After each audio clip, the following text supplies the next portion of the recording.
আসসালামু আলাইকুম ভিউয়ার্স, আপনাদের মাঝে হোসিং GD40 এই বোর্ডটির বিষয়ে অর্থাৎ এই বোর্ডে কি প্রোগ্রাম আছে এই বিষয়ে আপনাদের ছোট্ট একটি ধারণা দিব। তো ভিডিওটি শেষ পর্যন্ত সবাই মনোযোগ দিয়ে দেখবেন।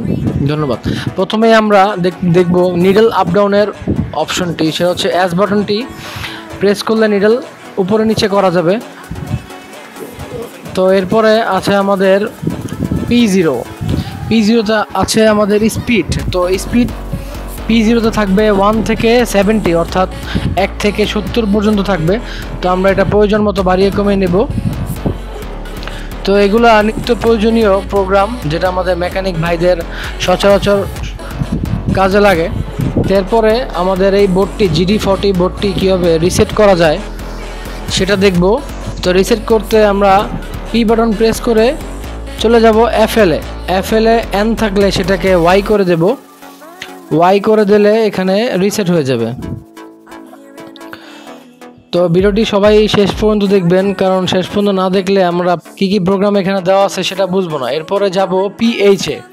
তো এটা হচ্ছে মেশিন স্টপ করার পরে কতটুকু স্টিচ মেশিনটি যাবে। তো এটার বিষয়ে পুরো একটি ভিডিও আমার ডেসক্রিপশনে পেয়ে যাবেন, চাইলে এই ভিডিওটি পুরোটা দেখে নিতে পারেন। তো এটা আমরা 10 থেকে 20 এর মধ্যেই রাখবো। এরপরে আমরা ভিতরের স্পিডে যাব। P এবং এই যে দুটি বাটন প্রেস করে মেশিনের সুইচটি অন করার পরে আমরা N8-এ চলে যাব। N8-এ যাওয়ার পরে এখানে স্পিড থাকে 1 থেকে 55 অর্থাৎ 1 থেকে 55। তো আমরা প্রয়োজনীয় স্পিডটি দিয়ে নেব। তো বন্ধুরা, ভিডিওটি ভালো লাগলে অবশ্যই শেয়ার করবেন। তো এরপরে আমরা যাচ্ছি আমাদের পুলি রোটেশন অর্থাৎ সামনে পিছনে রোটেশন করার অপশনটি। সেটা হচ্ছে P বাটন প্রেস করে সুইচ অন করার পরে C আসবে। তো সেটাকে ডাবল C করে দিলে আমাদের মেশিনটি উল্টা ঘুরবে।